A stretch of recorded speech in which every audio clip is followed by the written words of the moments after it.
Hello, welcome to Fresh Death Comics, the podcast. I'm your host, B. Luke. I have Amy joining me. Hello, Amy. Hey everybody, how's it going? I hope everyone's had a great week.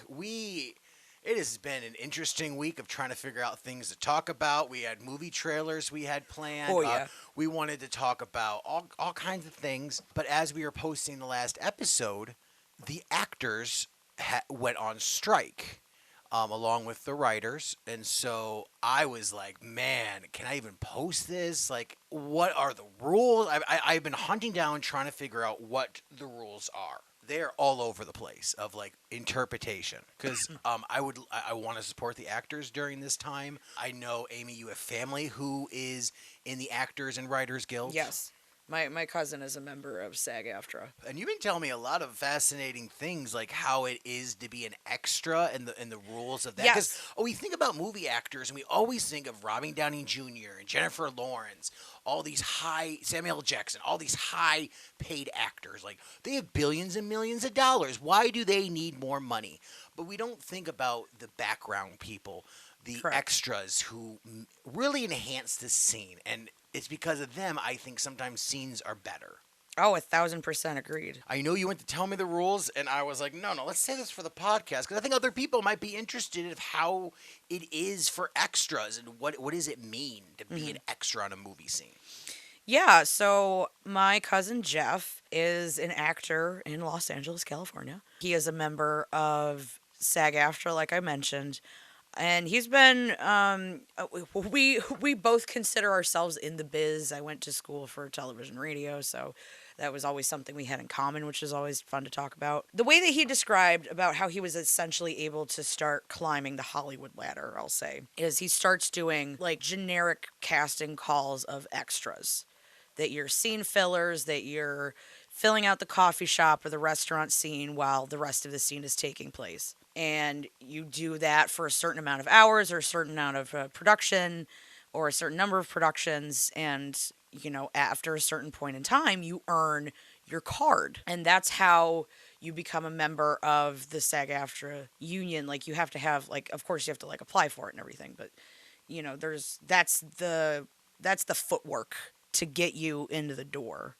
Once you get that SAG-AFTRA union, you can then go after like the more speaking roles, the parts that pay more, that you actually can create contracts and stuff like that. So if I can understand this, you start out as an extra, you show up on set, you do whatever they say, if it's just in the background drinking tea Yep. or reacting to something.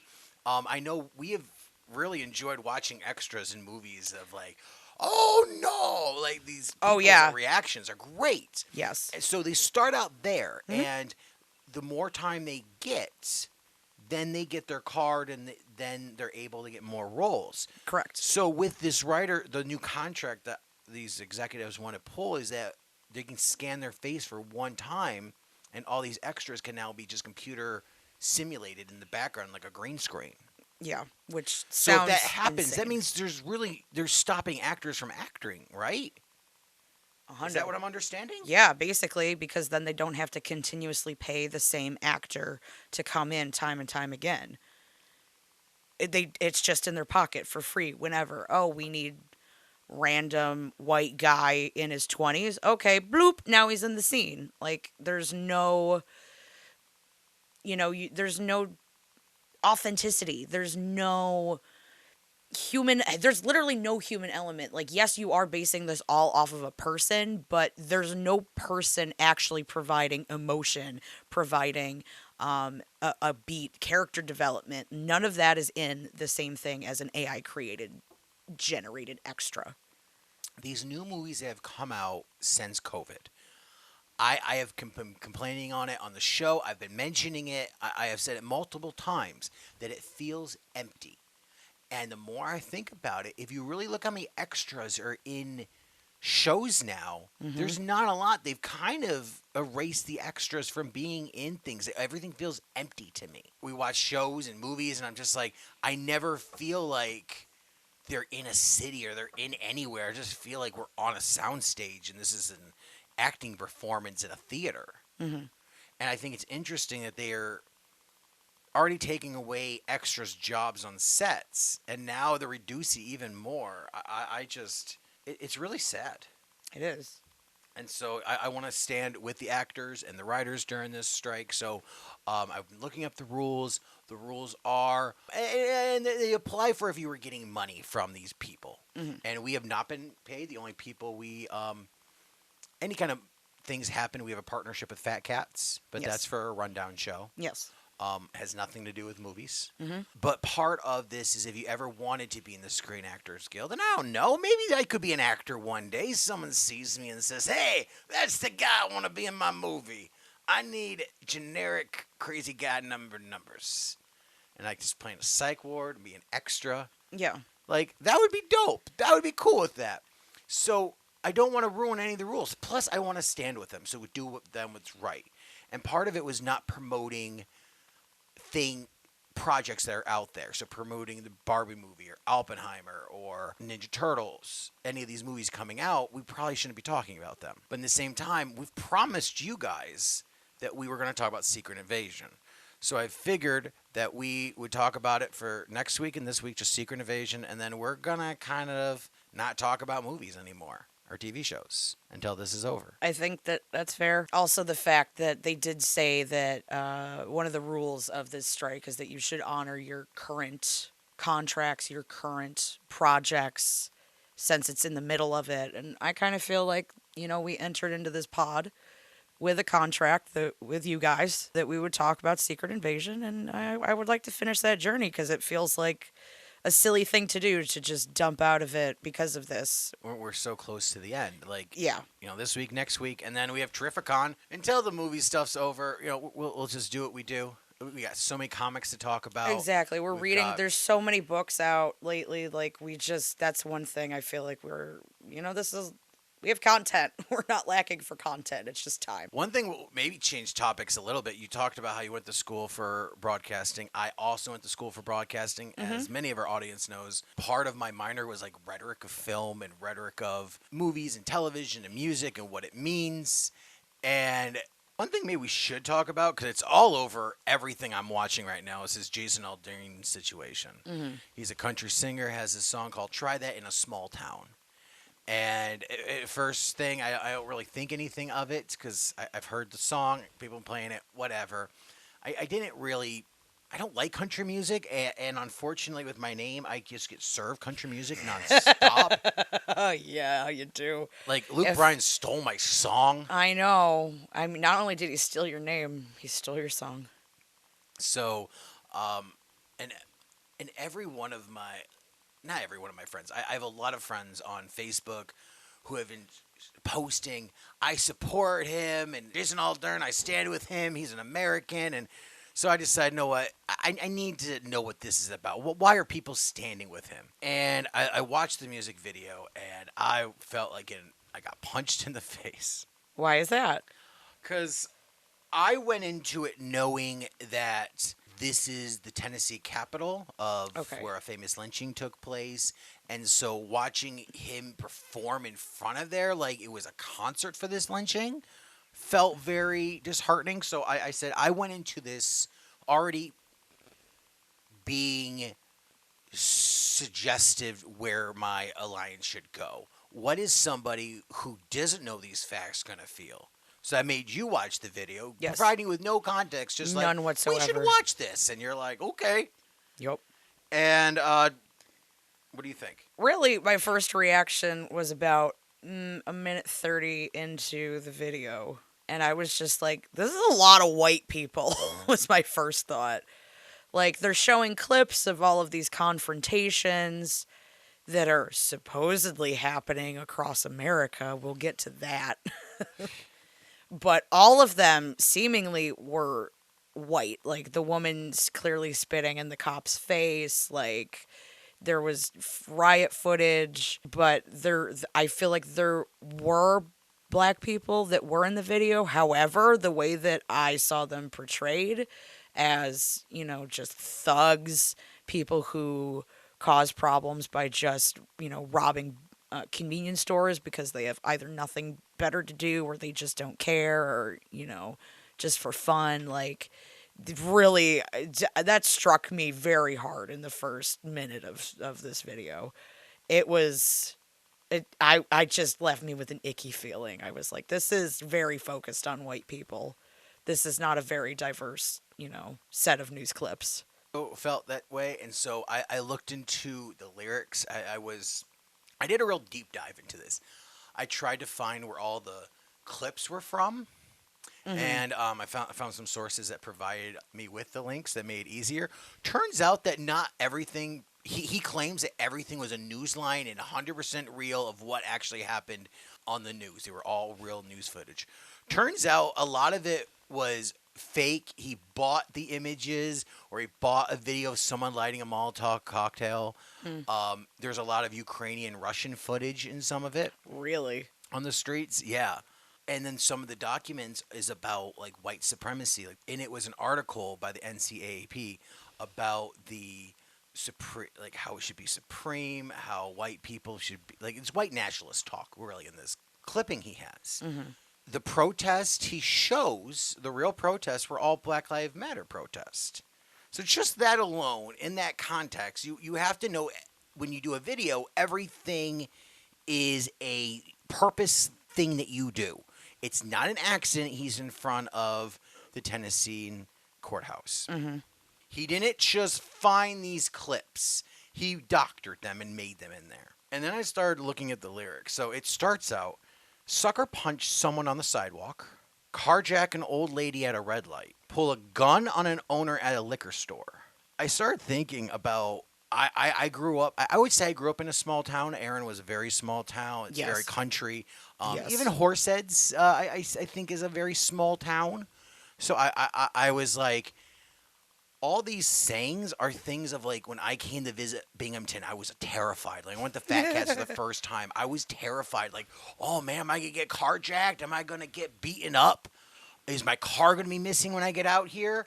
It's all like these systemic racist thoughts about city life and how it's not really like that. The people like I'm learning like people are actually more together here in a city. Like they stand up for each other. Like, hey, we're here for each other. I find more than in Yeah, I mean, think about how passionate New Yorkers are about being New Yorkers. exactly. And I feel like there's things. If something happened at the comic book shop, there would be people there. Like, hey, we're here. We're standing with you. Yeah. You don't do this in our town. Yeah. Or if something happened, like we had protests in this area, and it didn't make the news because everyone was respectful. It's just you get to the big cities, and you portray those incidents as it happens all over the world. That's kind of messed up, and I just don't. You know what I'm saying? Shit, what is it called? Scare tactics. I feel Yes, like it's scare scare tactics.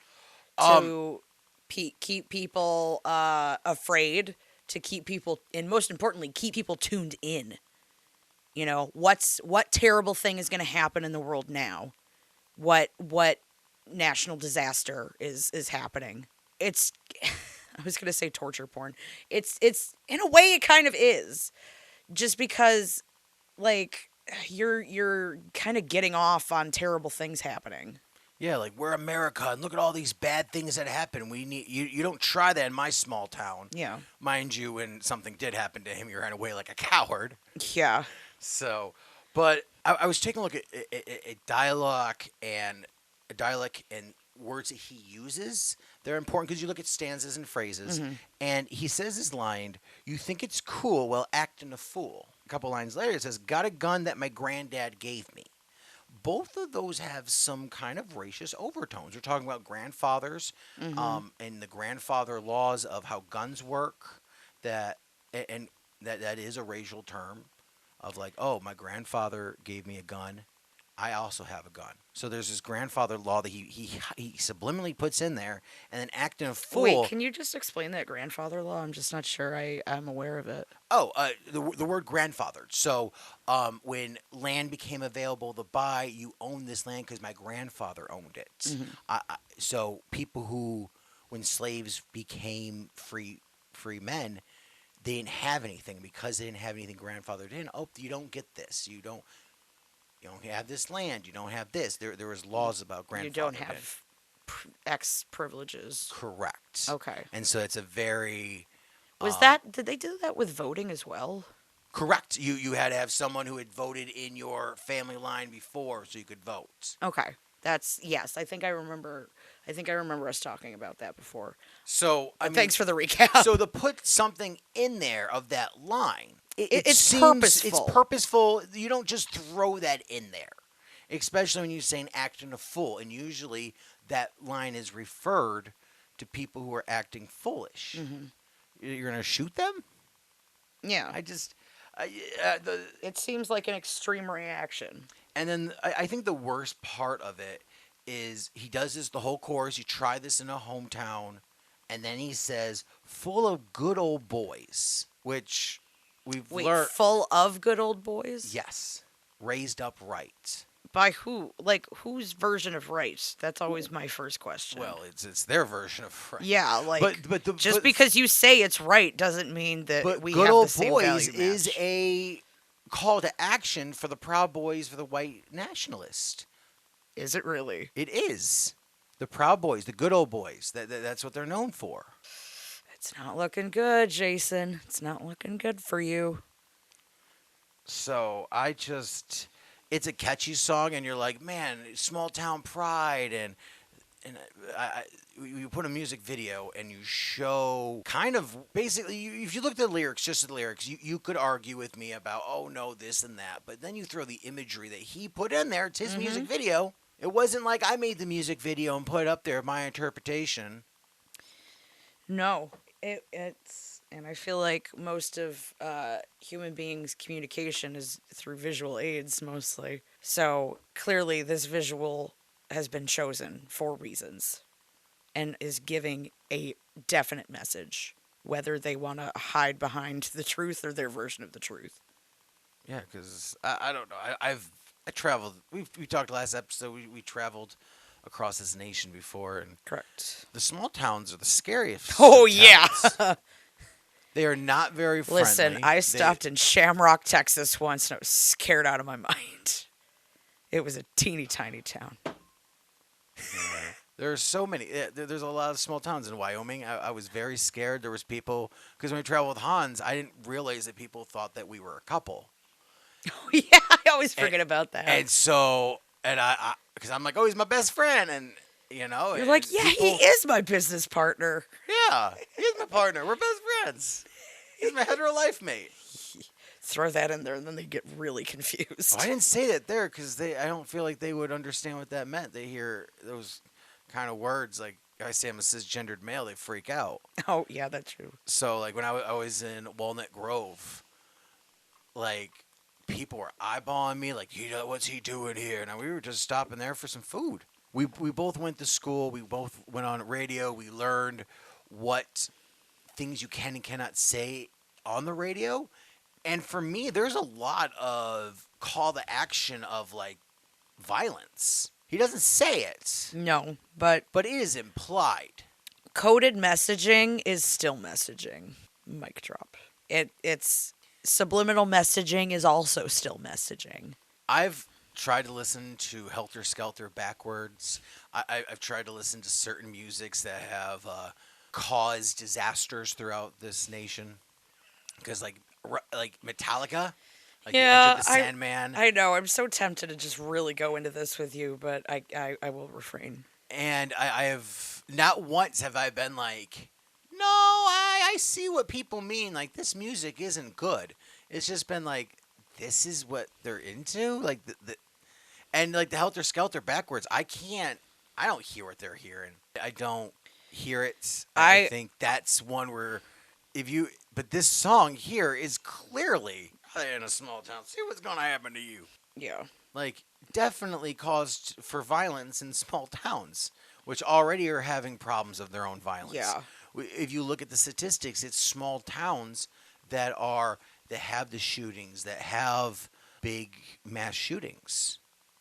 I think Buffalo might be one of the only exceptions. But I feel like Buffalo, and you went to, Buffalo for a period of time. I've, been there a couple times.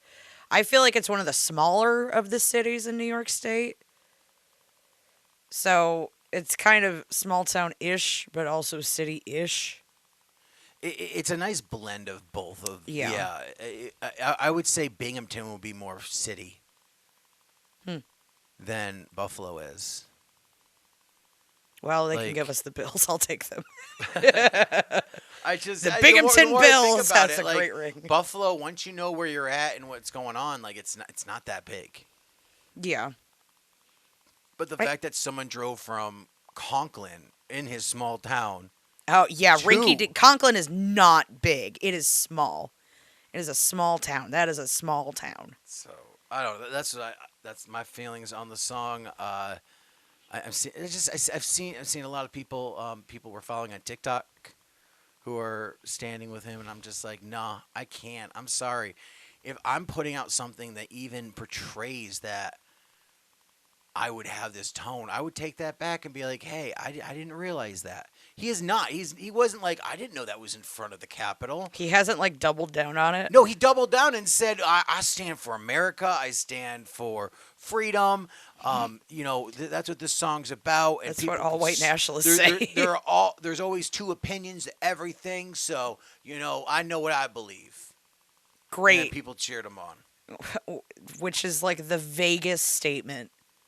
You've said so much, and yet he said nothing at all. Yeah, because he's doubling down. He's not saying he's sorry. He's not saying I didn't realize it. They offered me like, why was it that courthouse? Yeah.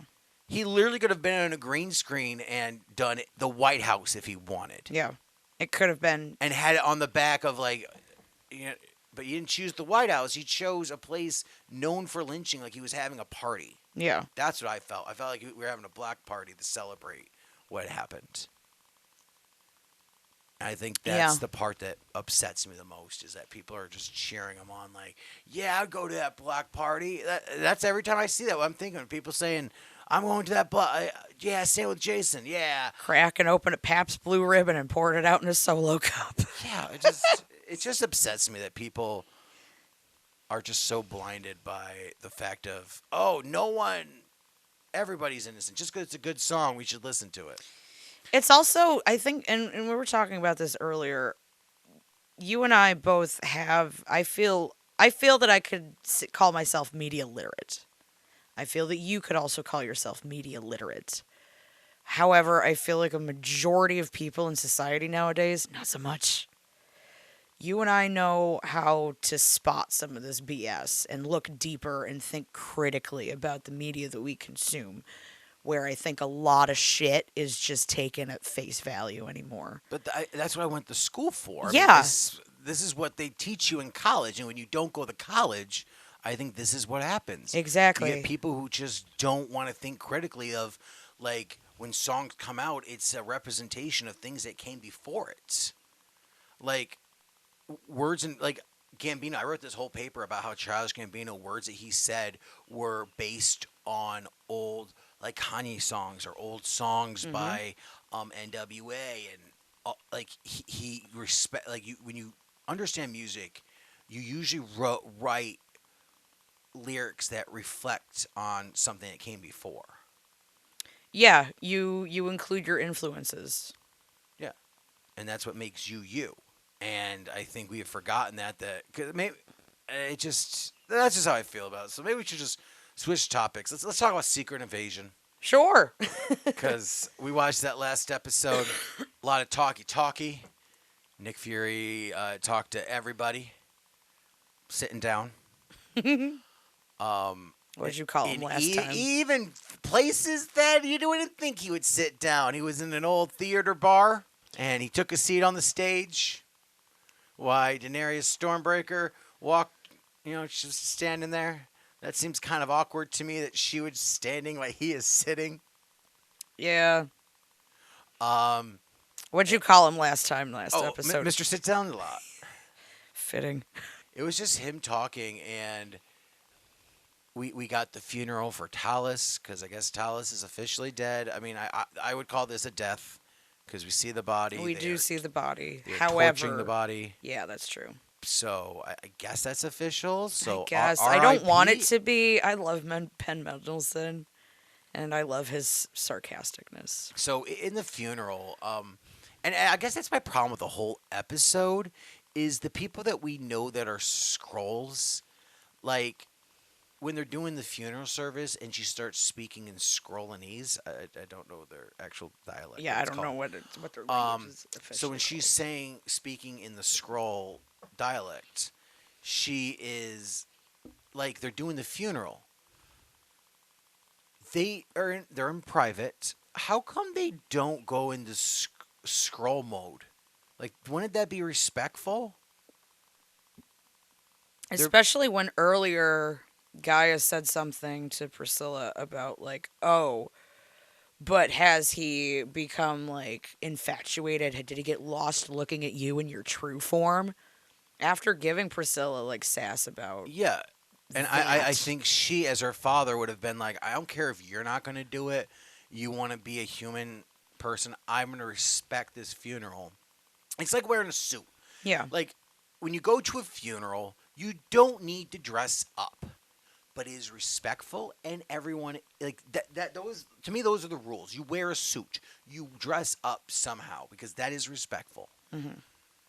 And them not going to scroll form, I felt was kind of the Oh yeah, it was like kind of the ultimate disrespect or like dedoy guys, didn't you forget that this is how you what you're fighting for so hard is to be in your true form and yet here you are on your own and you can't be in your true form yeah. So it's for just your own father his funeral?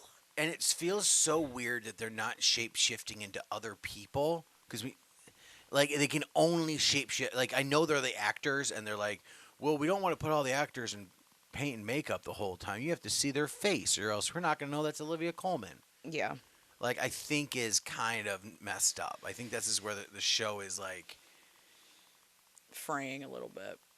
It's oh, we're not fraying. We are hanging on a mountain cliff, just going wee with one arm hanging on there, the other one you got yourself a Truly's in the hand, and you got a joint, and they're just hanging there. Wee! how's it hanging there, McMurray? It is. I'm getting sick of it, and and that's why I was debating whether or not we should talk about it this episode. But I think it's the end scene that kind of got me. Like, how does Nick not know she's a scroll? I I don't feel like know. he's the worst super spy of all time right now. He's showing her all his secrets, but now he's back. He gets on the phone and says, "Get ready," or like something like, "Get ready," or "I'm all set." I'm getting ready. And he's like, he called someone, and I want to know he called in, because I hope it's Carol, but I always hope it's Carol. I do too. And the fact that he mentions like we had all the Avengers' blood, including Carol Danvers. The fact he mentioned her name, The only one he shouted out at all. yeah, it kind of leads me to believe that it is going to be It's Carol. going to be Carol. Before we get back to this episode of Fresh to the Comics, I'd like to thank our sponsor, Swisher Sweets. Swisher Sweets. Ain't it sweet? Yeah, so smooth. Swisher Sweets. At gas stations everywhere. So I want. I'm trying to think of who it's going to be. One of the Marvels makes sense because of the Marvel movie coming out. Yup. Also, the more I thought about the Marvel movie coming out, kind of makes me want to believe that this is just going to be a lead up to that Marvel movie. So this is not going to be Nick Fury's swan song. This is going to be like his rebirth or something. Like he's going to inject his own self with it, and all of a sudden we're going to see him do jumping jacks and become Mr. Stans all the time. Mr. Stans only. Like that's the only way this arc can go for him. He's either going to die or he has to get a super soldier. Or give the man a freaking wheelchair. For as much as happened in the But last that's episode, everything that like, happened in the last yeah. episode. That was We everything. just talked to. It felt like you really don't have to watch this episode. What happens? What happens? Why is this episode important? Confirmation Talos is dead. Olivia Colman is awesome. That's all I got. like She's we already delightful. knew she I'm was a loving her in the Skrull, show. Yeah. but I like just her sickly sweet like Professor Umbridge approach to this whole series, I'm just really enjoying her. I think she's delightful. I saw him get the eye patch on. I'm like, can we just watch the next episode? Just put it on. Like, you could have just made this a double feature, and we would have been fine. Or like, yeah, double release the There's finale no, like, episodes or whatever. This episode is a real. And remember I was talking about extras earlier, like how they feel in a movie. There was nobody in scenes except for I forgot her name, Fury's wife, Priscilla. and Gaia. Gaia. They were the only people in that scene. And then the soldiers come in, and they shoot him so fast that you only see him for a second. Yeah. So they could have used the same actor that whole time for everything. Which also, can we talk? Okay, I got angry at that part. She knows that the hunters are after her, that she has a warrant on her life, and she stays in her house like, he's only going to send one person to kill me, so I'm just going to accept my fate. I'm so sad. Well, let me turn the question around, Brian. If this were you and somebody was after you, would you leave the house Yeah. and go where? On the run. To where? I would make myself disappear. I would go to like Wyoming where there is nobody and just shift into a football star and join the football team and then get a scholarship to college and start my life all over again. Get a master's in rhetoric of film. And then when it comes time to pay the bill, change your identity again. I just feel like a lot of this is done like, oh, the script called for this, like we have to stick within the boundaries of what is here. It feels weird. It feels, I was going to say like Titanic, a sinking ship, but that reference feels inappropriate right now.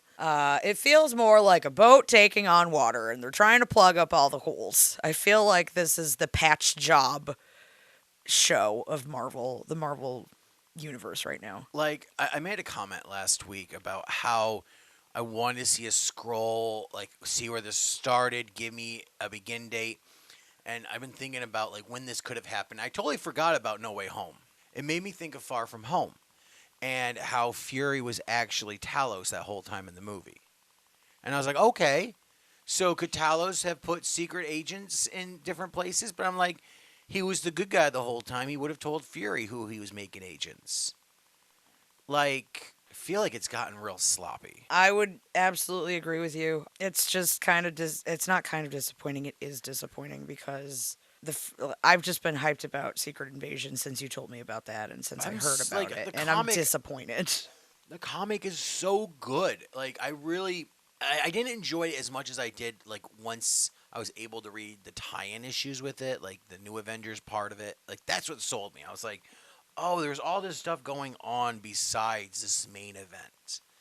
And I'm getting no, like, B story, C story, like, that really matter in the MCU. I'm getting graphics, like... Although I do think it's interesting, there was maybe one small... And that's what I'm getting annoyed at, is just these small little glimpses of things. But Gravitz had what looked to me like an extendable, activating, like, Groot arm. Oh, that made me mad. I think that's supposed to be... In the comics, the Super Skrull is the Fantastic Four. So he has Mr. Fantastic's stretchy power, and he's supposed to have Ben Grimm's thing fist. power. Oh, okay. But I think you're right. I think that is a Groot arm he has. Well, not only that, but, and I'm actually glad, because I think in the recap, they kind of purposely chose a screen, and it had, like, Groot as having one of the DNA samples or whatever. Okay, so yeah, maybe. So I'm glad that some of those, we do watch those recaps sometimes. So... Yeah, so Groot was used, but see, I just got mad because I was like, oh, this isn't like the comics, but the Groot arm was cool. It was cool. I think it would have been much cooler. I just want the Fantastic Four. I want the Fantastic Four in the MCU. Give it to me. I want to see the Ben Grimm hand with Do you know this would have been Reed the perfect Richards. opportunity? Because he can't tell who's a Skrull or not. So, in the comics, Reed Richards develops kind of like a flash gun that flashes you and it will tell us if you're a Skrull or not. Like it's able to tell. He invents this thing. So this has been the perfect opportunity for Nick Fury to go, hey, listen, Reed. I need this gun. You're the smartest guy in the universe. Because he knows who everybody is. Yeah. So if the Fantastic Four has just been kind of just doing Avengers in the multiverse this whole time, not really messing with the outside world, like, hey, we're not superheroes like you. We're just science nerds. We're just kind of focusing on making sure this world's okay. There you go. Bam. Just wrote it for you. Yeah. It would have been perfect. Fury comes in. We got introduced to Reed. Oh, now we can go on their journey and see what was happening. Mm-hmm. I agree. But instead, they're going to do something like, oh, they've been here the whole time. Mm-hmm. Like, or I knew I could count on you. You always come in at the last minute. Ha ha. Like, nah. So last episode, we talked about a lot of things. We got done with the episode. We turned off all the mics, getting ready, go upstairs, and you go, oh no. I said, Amy, what's wrong? You said, I didn't get a chance to talk about the Great British Bump Off. This is a true story. And you were so sad. So I want to make sure we can talk about it. Tell us, what is your thoughts, feelings? Tell me, why should I read it? Because I haven't read it. I'll be honest, I'm not a big British Bump Off, or what is it called? British Cake Off? The Great British Bake Off. Bake Off. All right. Yeah. I got it almost right. I said Cake Off. It's They're always basically making cakes. They are also making cakes. The only reason I like it is because Noah's in it. Oh yeah, Noel Fielding is so great. I love him. Oh, is that? I don't know. I just know he's the guy from the IT crowd. So sorry. Is it Noel? Yeah, Noel. It was Noah. Noel. Noel. Yeah. No, he's great. Also, if you've never seen The Mighty Boosh, that is a very silly. Oh, it takes place at a zoo. It's very silly. British Bake Off is its own form of comfort food. It's the comfort food of television. There's no discussion of terrorism, war, politics, just good bakes, just the science of baking, the art of baking. It's the television equivalent of a cozy sweater. You put it on, and that's all you care about is like, did Sue do a good job on her bake? Was this the best she could have done? Or why did her butter melt? Why did she use melted butter instead of hard butter? Because that would have given her a more fluffier crust if she had refrigerated butter. See, this is why I want to work for one of the companies right now, because I'm like, reality shows can be a thing. Yeah. And we could make the British Bake Off, the American Bake Off. But Oh, then they all I already could have. But they did? Oh, and you're gonna love. Is it just them fighting and like all this politics stuff happen? Because I can't. I feel No, like America wait. can't be like nice. No, Like, but I want, like, if you make a mess up on your cake, they're gonna be like, "Yo, your cake sucks." So wait. First of all, I need to tell you who hosted the first Americanized version of the Great. I think it was called the Great American Bake Off. okay. Jeff Foxworthy hosted. And I was like, literally sat there, and I was working at Master Control, so we got all the trailers and stuff early. I just went, what the fuck? Like, why would Jeff Foxworthy be the first choice for this? In what cooking capacity? I mean, technically, I guess Noel doesn't have any cooking experience. No, but he's at least eccentric and So charming. Who would you cast in the Great American Bake Off? Oh, well, my first thought is sad. I would have asked Robin Williams. I feel like he would have been great. Been so good. He would have been encouraging too. He would R.I.P. have been like, "You tried." He would have been. But like you've got it very good.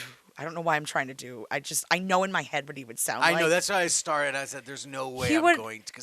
And then sometimes they cry on British Bake Off because they just want to do a good job, and they're tired, and it's because they See, I've work. never seen those. The I thing just is, the watch it and- contestants work during the week, so they go back home. They're doing this on the weekend.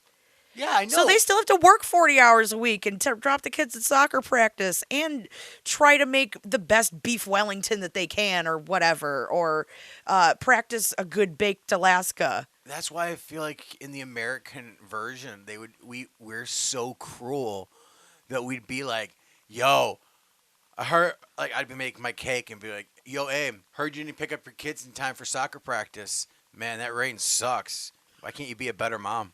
Yeah, like there'd be shit Like, talking. yeah, we would do that on this show because that's the American way. Like, we would be so mean to people. I didn't come here to make friends. I came here to be number one. Like, they're like, "Hey, so can I borrow some sugar? I messed up." And like, "Yeah, I can help you out." And they're helping each other. I'm like, "Why are you helping each other?" What? I know. Like, And I just don't understand that concept. It's just, I'm like, no, no.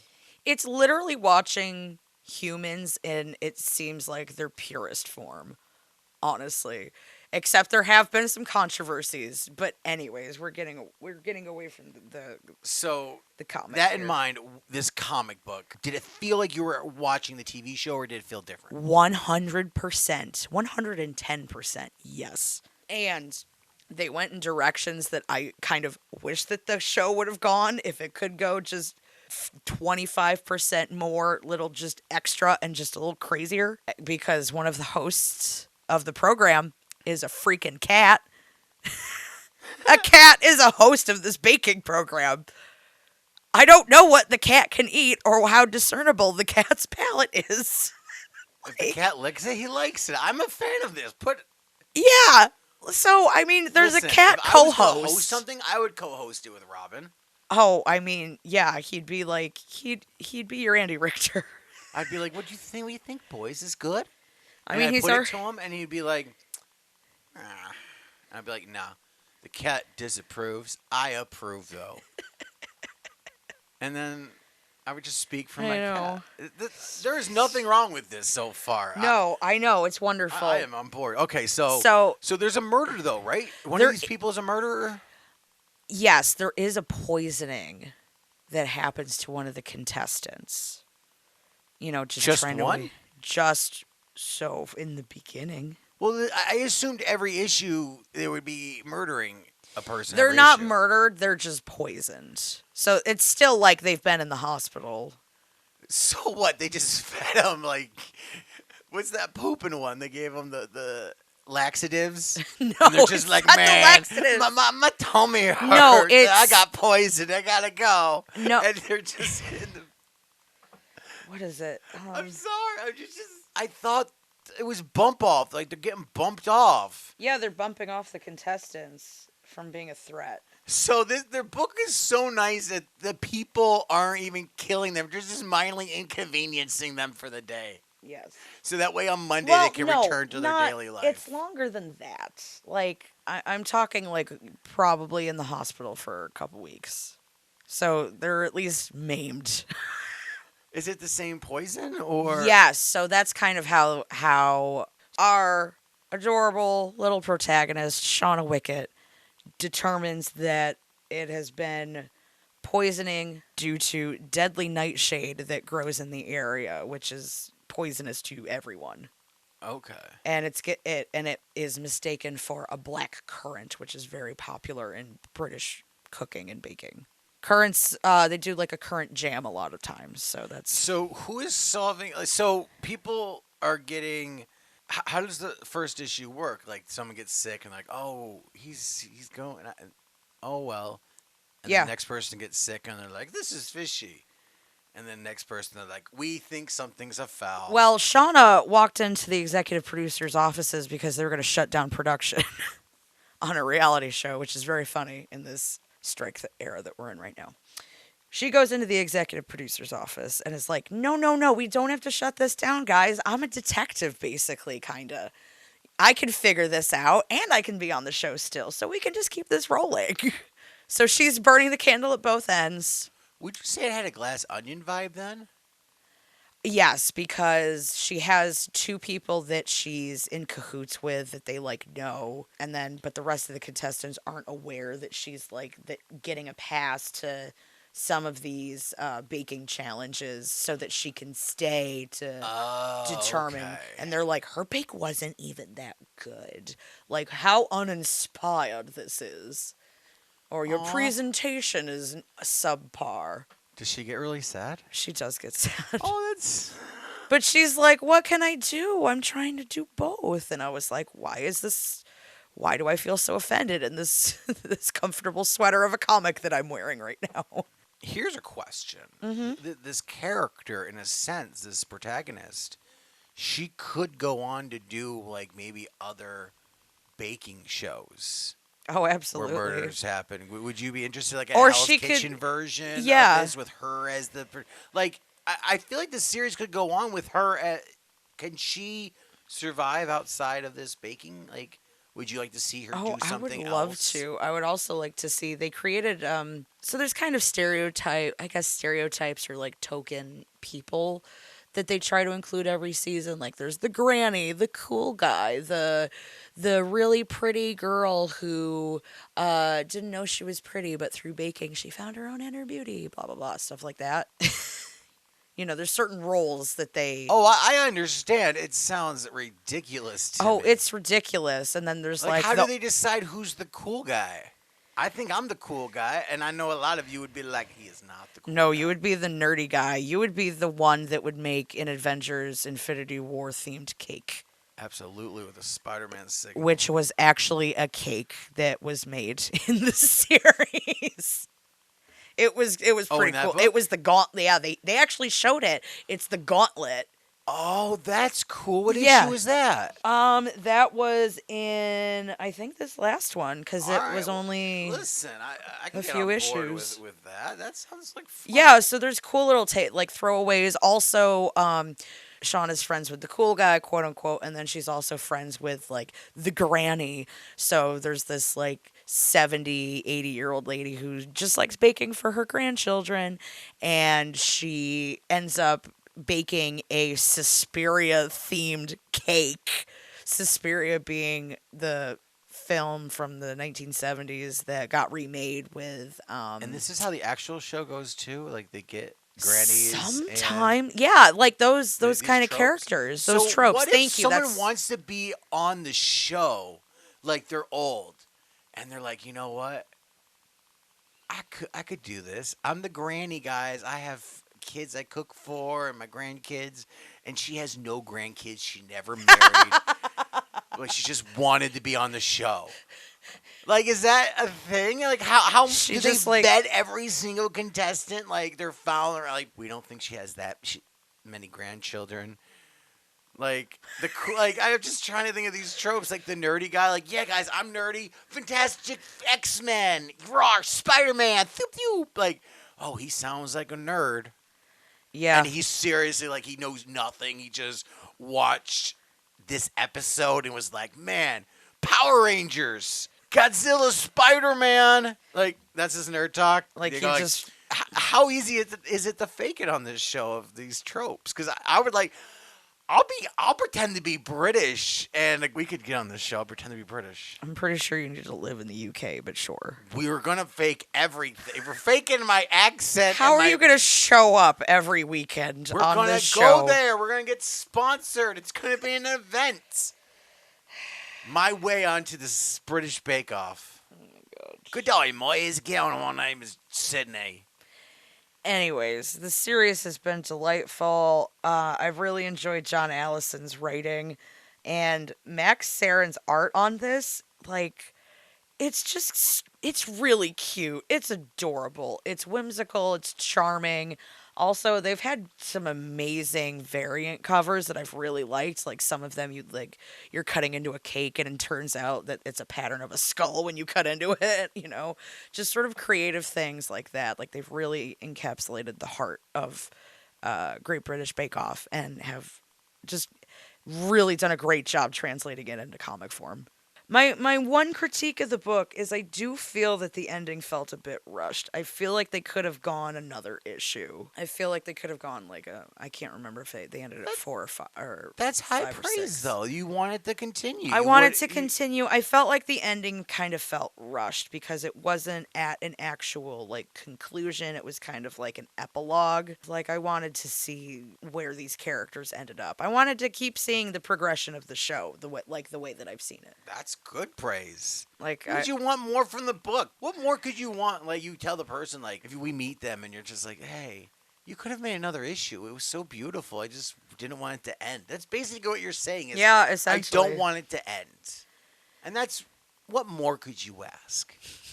Notebook I have been gushing over. What one? Fishflies Oh, by Jeff Lemire. crunchy, crunchy fish flies. Oh, it I love Jeff Lemire. Like like when he is writing and drawing a book, you Hmm. kind of get like an insight into his mind and how he perceives things and maybe how colors look. Like I look outside sometimes and I'm like, man, if I was gonna paint this with, he's my Bob Ross. I feel like I hate Bob Ross. Bob Ross, he is not tranquility to me. Like I get my blood pressure raises. I get visibly upset when I watch Bob Ross.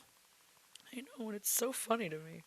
But Jeff Lemire, when I look at his art, I just feel tranquility, and I get like feelings that he's getting. Like if a scene's supposed to be scary, it just feels creepy and eerie, or joyous, or suspenseful. Like you feel that in the art. There doesn't have to be words on the page, and you get that. And that's what Fish Flies is. It's just like this combination of just artwork telling you the story, and then actual conversations of like what it is in a small town when bugs invade, and it's beautiful. Like this kid is, he gets infected by these bugs, Hmm. and so he's hiding out, and this girl finds him, and she's like, I love you. And it's a very like shape out of the water kind of story. Like she loves an alien creature, bug boy, Hmm.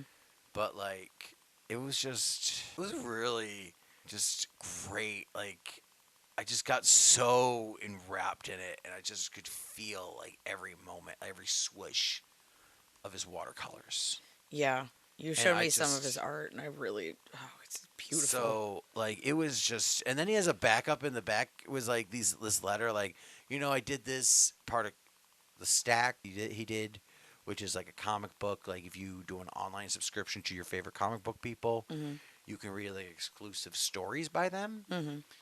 And I just haven't gone to that because I don't like digital, because digital doesn't mean anything.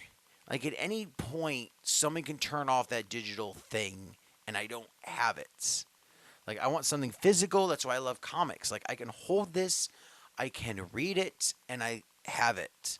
And so when you look at a book like this, and you can really just feel it. I don't feel like I would have gotten the same thing if I read this on Stacked. I would have been like, this is kind of boring. 'Cause it's Yeah, on my phone. It's phone yeah, size. Like this is book size. Like, and some of it's double page, so you get like this huge table size spread almost. Well, yeah. maybe half a table size. Your portion at dinner size. If you're gonna go sit down for dinner, like that, plate sized. Okay, well then. So I just really been enjoying Fish Flies a lot. Also, another book I have been enjoying Yes, is Something Epic. I know you got a little bit behind in it, I did. and I have been promoting it on the rundown because I'm like, we got to talk about this book, and it's so hard to talk about without spoiling it because it's so simple, but yet so out there. If you know what I mean. Yeah. The story is about imagination and how this little boy is perceiving different things, and like in this third issue is how he does dreams. Yeah. And I was like, man, this is exactly how it is. At the same time, he's dealing with the trauma of his mom passing. Yes. And so this is really kind of like how he's dealing with this grief. Mhm. And it's just amazing. And Simon Kudranski actually shared our video.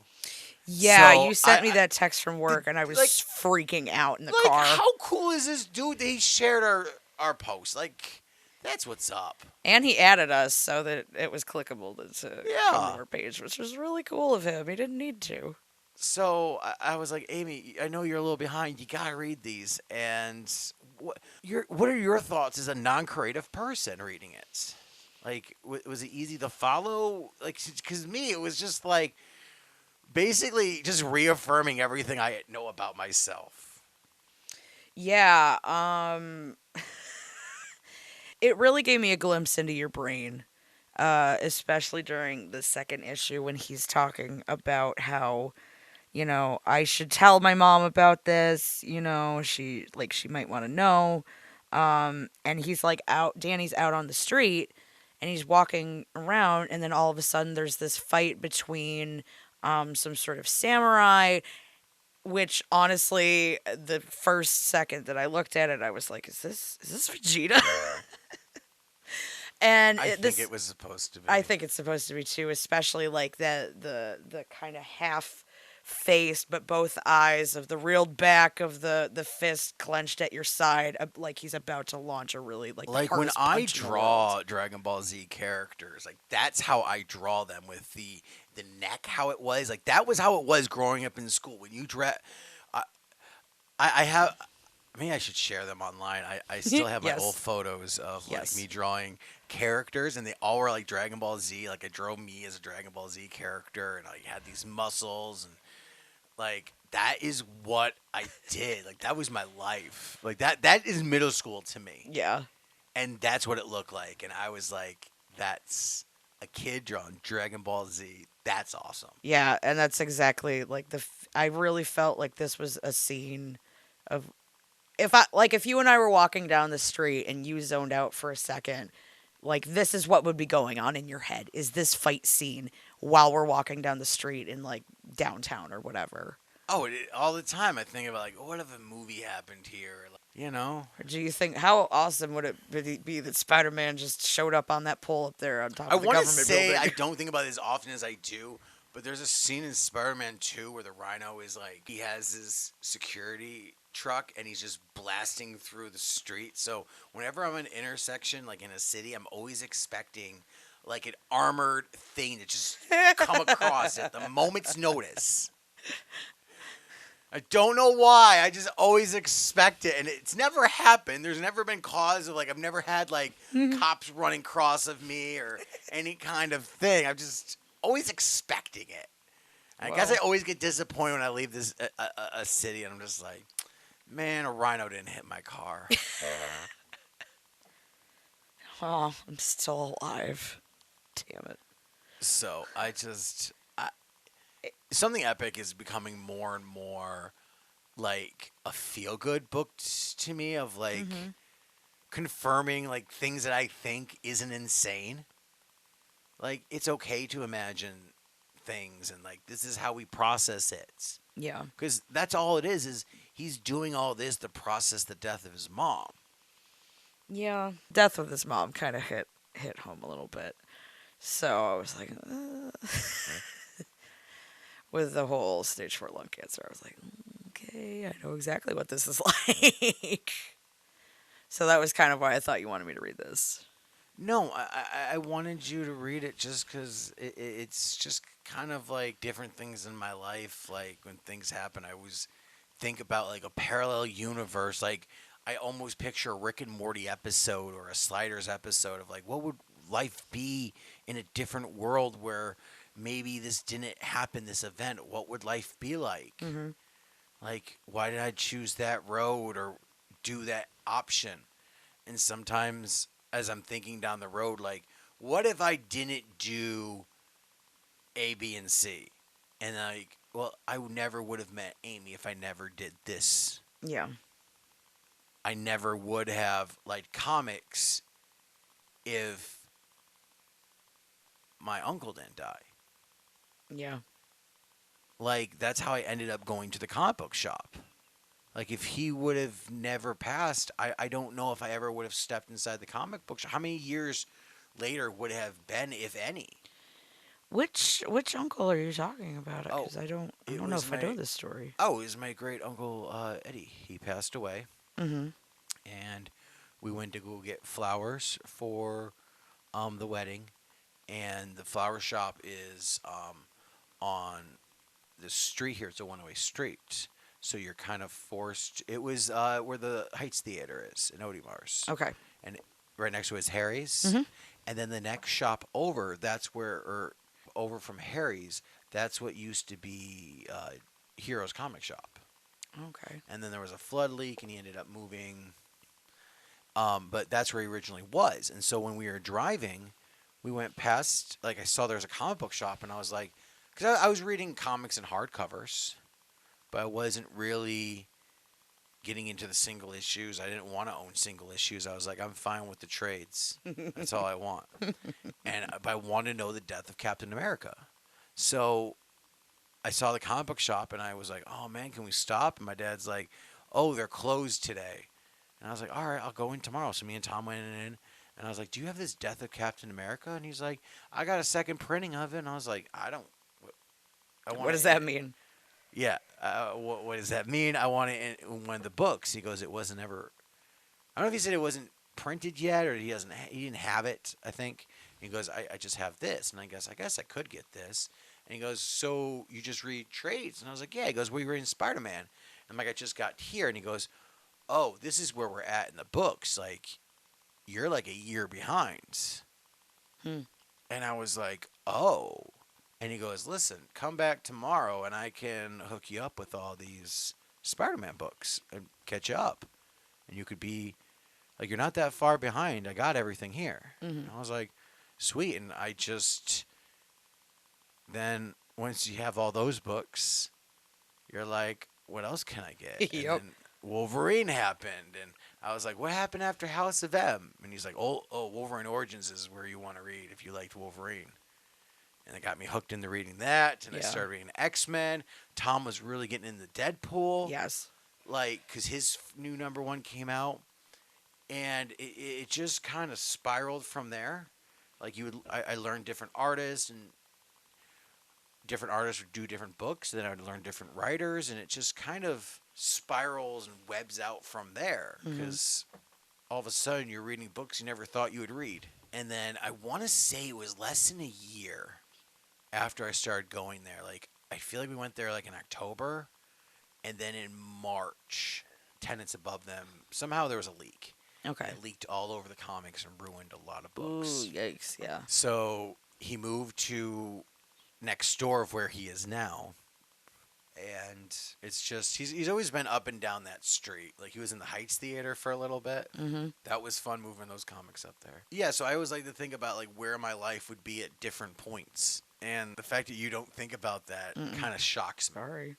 I thought that everybody does. Like, everybody thinks, like, what my life would have been like if I didn't.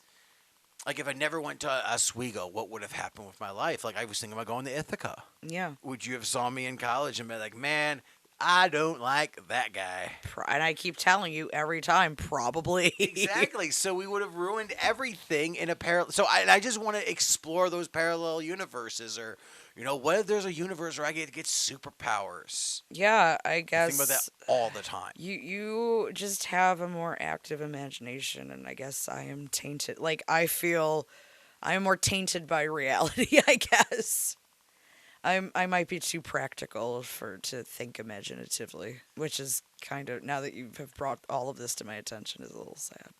I didn't mean to make it sad. It just is something that was interesting to me that I never really thought about. Yeah, now I'm kind of sad because I was like, oh, see, you live very whimsically. I want to be whimsical. You know, it just makes life a little more interesting, and that's just a trait I don't have in me, and it makes me a little sad. You can read this book. Maybe I'll get more creative. Maybe read more comics. Maybe that's what it is. Maybe reading comics helps you become more creative because you think of things you've never thought. Yeah.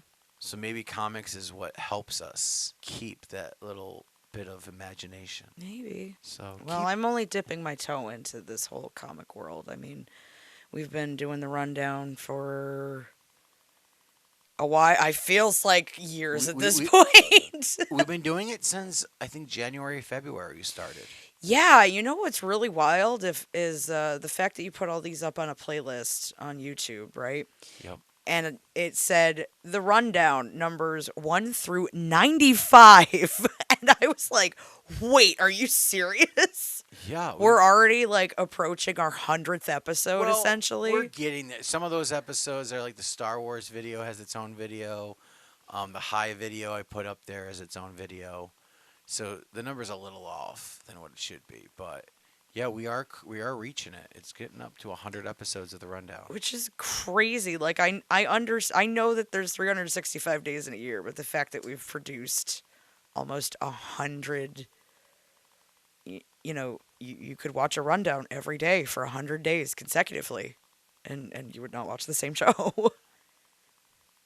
It's fun to watch the rundown, like the early episodes, like how unsure you are of saying things. I'm sure the Like, camera angle was great too. oh, it's but that's one thing I like is Drew is really giving us like I watched those first episodes and I'm like, oh, they're so bad. How would no? Why did Drew let us do that? And I'm like, now I watch the episodes now and I'm like, watch the comparison. Yeah, Way for real. different. Like, Yeah. there's so much difference. Yep. And I think the writing, I've been trying to get better and better at it. I think it's working. And I just think about what's going to happen in the next 100 episodes. Like, I know there's a theme song I'm working on. I would like to have before the episode. I think Yes. that'd be fun. If you'd like to help collaborate with us on a theme song, feel free to drop us a line. So I'm just, there's different things. I'm like, man, this is like Terrificon. Yeah. We're hoping, we're going to be meeting a lot of artists, and I'm hoping to maybe get a couple of them on the rundown with books that they're coming out with. Or Yeah. going to be doing like Louise Simonson's going to be there, and having her talk about the Jean Grey book. Like, give a little, Yeah, that's give a going to little be plug. exciting to bring up. Yeah. So if you have any questions for any of the artists that are going to be at Terrificon, we can ask them for you. Let us know if you want us to ask them anything. We'll put a video out. We're open to do a whole bunch of different things. So there's a lot happening from us that we. Yeah. Well, there's going to be, yeah, that's the other thing is with its, Terrificon's going to be interesting this year given the actors and writers strike. Yeah, they can't talk about any projects that they've So- done. So I have a whole bunch of actor questions for them. I think that I wanted to give them. I think that would be a lot of fun. I'm hoping to see Peter. Maybe we can get him on the podcast. Yes. I love Peter Milnick. Yes. So what is your origin story of you and Peter Milnick? We went to college together. We were in the Oswego dorms, the Mackin Hall. Was he also in the communications program? No, he was, I think, in graphic design. He lived in the dorm, and it was when I was in the, I was working the front desk. Okay. And he'd always come down, and somehow he knows I'm a nerdy guy. I don't know how people could misconstrue that. But we started talking about like our love for Kevin Smith. Like he grew up near like Red Bank area, so Oh, he okay. saw them. Like he told me like all these stories how he met them, and I was like, I'm so jealous. He's Oh. like, come on down and see them. And I don't think you ever told me that. No, it just so we just talked and we just became friends, and it just kind of continued. And he's the host of The Marvelist, correct? Yes, the Marvelist. So yeah, he's like we both went into podcasting. I think